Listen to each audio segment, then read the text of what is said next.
Why Does My Heart, une chanson qui nous rappelle le début des années 2000. Il est exactement midi 26 minutes et nous avons l'honneur, le plaisir de recevoir Dr Souhir Lahine, qui est docteur en sciences de l'information et de la communication. Sciences de l'information et de la communication. Elle est maître assistante à l'Institut de presse et des sciences de l'information à l'Université de la Manouba. À l'IPSI, et vous venez nous parler d'une troupe intitulée Clandestino et le spectacle qui a été produit intitulé Seul, interprété par Oussema Koshkar et mise en scène par Walid Darsni, c'est ça? Darsni? Oui, c'est ça. Tout d'abord, j'ai l'honneur et je suis honorée d'être votre invitée. RTCI, c'est la première radio. J'ai effectué mon premier stage, en fait, quand j'étais étudiante à l'Institut de presse à RTCI. C'est la plus belle des radios. Donc vous êtes de la maison, quoi. Je suis de la maison, oui, et c'est ma radio préférée. Donc, c'est la plus belle des radios, et surtout que actuellement, comme vous savez, avec tout ce qui se passe, avec les fausses news, les fausses nouvelles, donc c'est une radio qui respecte les spectateurs. C'est une radio qui présente un contenu bien fondé, un contenu qui se respecte et qui attire son public parce qu'il est ciblé, bien évidemment, avec les langues, etc. Bah écoutez, le plaisir est nôtre. Merci pour tous ces compliments. Et puis vous êtes de l'Institut de presse et vous savez que c'est un travail de groupe, même si les auditeurs écoutent surtout les présentateurs, connaissent un petit peu aussi les réalisateurs. On passe le bonjour à toutes les animatrices, les animateurs et tout le staff aussi technique, parce qu'ils font du travail l'organisation, etc. Et puis les gens qui nous font le plaisir d'être parmi nous, comme vous. Voilà. Et voilà, on a parlé d'un travail de groupe. Et bien, je suis aujourd'hui votre invitée pour parler d'un travail de groupe.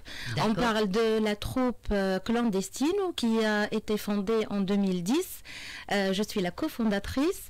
Et c'était une première en Tunisie dans le sens que l'équipe qui a fondé cette troupe, elle est formée par 2 étudiants de l'ISAD, l'Institut d'art dramatique de Tunis, et moi-même, étudiante à l'Institut de presse et des sciences de l'information. À l'époque, avant que vous ayez votre doctorat. Voilà. Et après tous les concours possibles et imaginables. Après des années, donc on l'a fondée juste avant la Révolution, et après l'aventure, elle a duré des années, puisque c'est un travail d'équipe.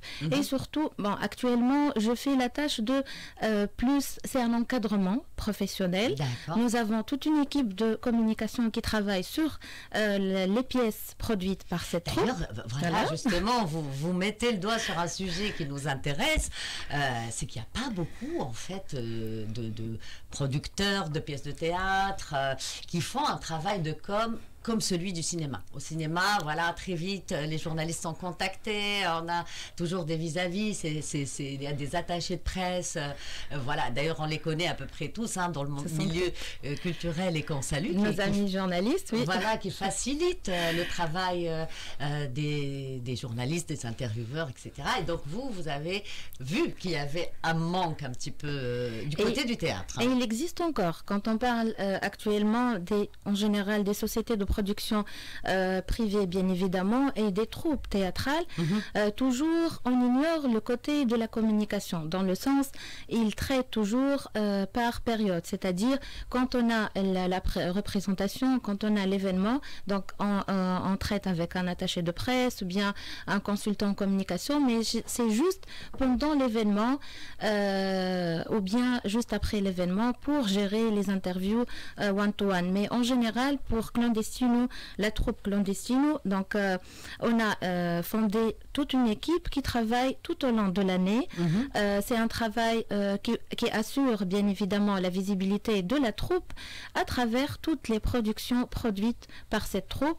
Donc on assure la gestion toute l'année avec les journalistes, avec les médias nationaux et internationaux, sachant que le travail il est classé entre le plan national, donc on essaie d'être présent dans dans les différents festivals du pays et on essaie de faciliter avec l'équipe de la communication le travail des journalistes, bien évidemment, à travers non seulement la rédaction des communiqués de presse et les relances téléphoniques, mais on essaie toujours d'avoir une relation qui est une relation d'amitié et d'avoir nos alliés en fait. Parce que les journalistes spécialisés en culture, ils doivent être des alliés. Parce qu'en général, ils peuvent défendre votre travail, pas uniquement le jour de la représentation. Et du coup, tu dois assurer tout un travail durant toute l'année, par exemple les répétitions, une exclusivité pour une interview ou bien d'une participation à un festival national ou international. Aussi dans les participations internationales, donc l'équipe de com, elle assure la visibilité de la troupe et de la Tunisie aussi. Voilà, d'ailleurs la pièce Wahdi seule a eu un prix international, celui du meilleur travail mélodramatique. Oui, le prix du meilleur acteur. Oui. Donc c'était la participation de la pièce de théâtre Wahdi, seul, interprétée par Oussama Kouchkar, aussi mise en scène par Walid Darsni, notre directeur technique en salut, Mohamed Lhedi Belkhir Mish, qui est aussi le directeur du festival de Hammamet. Justement, dans cette émission, on se focalise beaucoup sur les techniciens. Et Mich, vraiment, c'est une personne extraordinaire qui a tenu la technique du festival de Carthage pendant des années. C'était un travail de fou. Les JTC festival de Hammamet, voilà. Quand on a dit un travail de groupe, réellement pour réussir une œuvre, un spectacle, un monodrame, une pièce de théâtre ou bien même un film, c'est le travail de l'équipe. Alors pour Clandestino, c'est un travail d'une famille, d'une équipe. Ça fait des années, depuis 2010, nous nous sommes réunis autour d'un projet, d'une aventure, d'un rêve. Le rêve de produire des spectacles qui s'intéressent au quotidien du public, qui s'intéressent à l'actualité, peut-être à la souffrance de quelques-uns. Donc on essaie de parler un peu de ce qui réellement intéresse le public réellement. Et pour le travail de, par exemple, Mohamed Lhedi Belkhir Mish, il essaie de s'inspirer du texte pour nous donner une image scénographique qui a une importance énorme aussi dans le spectacle. Donc le spectacle, il n'est pas seulement l'acteur, ce n'est pas seulement le travail de l'acteur, c'est la dramaturgie, c'est la scénographie, c'est le côté son et lumière, et aussi c'est le côté de communication. Donc c'est réellement, c'est un tout, c'est un package. Quand on va promouvoir un spectacle, c'est promouvoir le travail de toute l'équipe. Dans Clandestino Production, on est tout le temps en réunion, tout le temps on essaie de élaborer réellement, c'est une stratégie. Donc la stratégie de communication, elle est aussi, elle est en parallèle avec une stratégie d'écriture, parce que l'écriture théâtrale chez Clandestino Production, c'est une écriture sous forme d'un atelier. Par exemple, en tant que consultant en communication, on peut évaluer ou bien participer à la rédaction du texte aussi. Donc vous ne travaillez pas avec un texte préétabli ou pour l'instant vous n'avez pas pu le faire? Pour l'instant, c'est notre texte, il est issu de notre quotidien, et il est issu des observations de notre quotidien. On s'est inspiré de la révolution de 2011 et on a effectué pour l'instant en 2025, nous avons 11 spectacles entre monodrame et pièces de théâtre. D'accord, c'est ce que j'allais poser comme question. Combien de pièces avez-vous produit? C'est pas mal, c'est presque une pièce par an en fait. En général, mais suite à la crise de la Covid-19, comme toutes les sociétés et comme tous les secteurs sans exception, nous avons eu aussi des énormes problèmes, surtout financiers. Oui. Voilà. Comme vous savez, beaucoup de théâtres souffrent jusqu'à aujourd'hui. On en parle beaucoup jusqu'à aujourd'hui, comme le Hamra, etc., où il faut vraiment remettre les structures sur pied après une grosse perte. Voilà. Sachant que quand on parle là du côté financier, par exemple en Tunisie, le théâtre il souffre encore parce que les gens ils payent pour les pièces de théâtre vaudeville, pour les one man show, mais ils ne payent pas pour les pièces de théâtre et pour les monodrames. Le public. Hein. D'ailleurs, quand on va à certaines pièces, que ce soit au 4e art, au Rio, on se connaît tous. Voilà, c'est toujours le même public. Mais il travaille, par exemple, quand on parle de Habib Belhedi, par exemple, qui est le propriétaire actuellement et le directeur du Rio, actuellement, il essaie de diversifier les activités pour promouvoir son espace. Il ne se limite pas uniquement aux pièces de théâtre, il organise des signatures de livres, etc. Et c'est la même chose pour les autres espaces. Ce qu'on constate aujourd'hui, c'est la diversification des produits proposés, comme le Hamra, Céline Ganou, comme Razi Zorbein, l'artiste, comme beaucoup d'autres espaces. Je ne peux pas citer tous les noms, mais réellement, ils font un travail de communication et surtout de la sélection des spectacles et des pièces de théâtre et plusieurs activités réellement qui font la visibilité de ces espaces, parce que avoir un modèle économique uniquement basé sur les pièces de théâtre, ce n'est pas viable. Donc, du coup, on doit diversifier les activités. Alors, pour revenir à la pièce seule, si on devait résumer un peu le synopsis pour donner un peu envie, ou en tout cas éclairer un peu nos auditeurs et auditrices sur à quoi s'attendre demain à 18h30 au Rio. Alors, Oussama Kouchkar, il est acteur. Il a été aussi cette année dans le feuilleton principal de la télévision nationale. Donc, le public, il connaît l'acteur. Et aussi, il a le rôle principal du feuilleton du mois de Ramadan à la télévision nationale qui parle, j'ai oublié le nom. Non, si. C'est pas grave, c'est pas grave. En tout cas, les gens feuilleton du mois de Ramadan, voilà. Donc, Oussama Kouchkar avec l'acteur aussi Sadaqa Halwes, donc ils étaient le duo de acteurs principaux de feuilleton du mois de Ramadan. Et Oussama Kouchkar, il a beaucoup travaillé avec El Hamra aussi. Il a aussi travaillé avec Walid Darsni, qui est le metteur en scène de la pièce Wahdi. Donc, il a été acteur dans pas mal de pièces de théâtre avec la troupe clandestine et aussi avec d'autres troupes théâtrales. Donc, Oussama Kouchkar, il a préféré de travailler sur ce monodrame, le monodrame seul, après 40 ans d'expérience, 40 ans de vécu. Il a eu pas mal d'histoires un peu souffrantes. Donc, il a préféré, après 40 ans, de réaliser ce spectacle qui est le fruit de tout son travail, de peut-être la souffrance qu'il a pu surmonter. Et du coup, sur la scène, il parle de ses 40 ans, ses réalisations, ses rêves, sa perception et comment il a vécu la révolution de 2011, sachant qu'il était dans une autre ville. Actuellement, il est à Tunis, donc il a parlé un peu de son enfance, de ses parents. Il nous parle de son vécu avant et après la révolution. Donc, j'invite le public à voir cette pièce, ce monodrame seul, demain à 18h30 au Ciné-Théâtre Rio, qui est présidé par Habib Belhedi. Donc, ils vont réellement voir la perception et le vécu de cet acteur durant 40 ans, entre avant-révolution et après-révolution.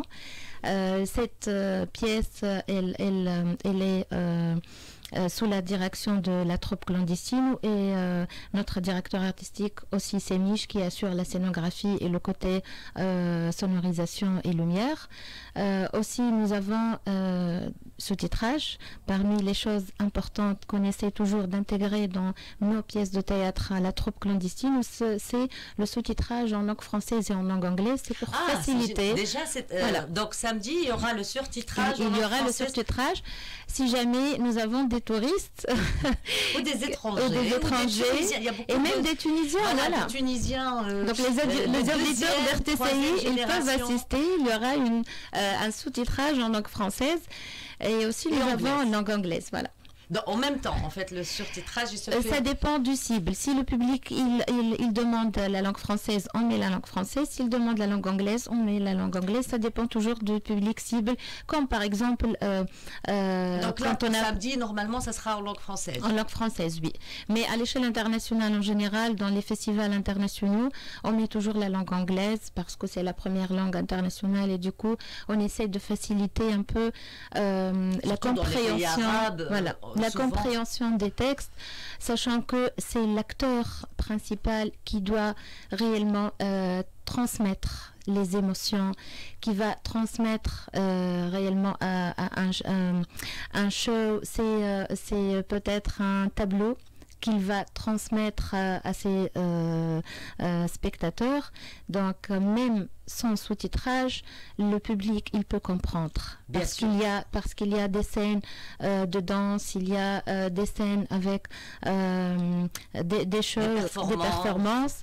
Donc le public il peut réellement comprendre l'histoire.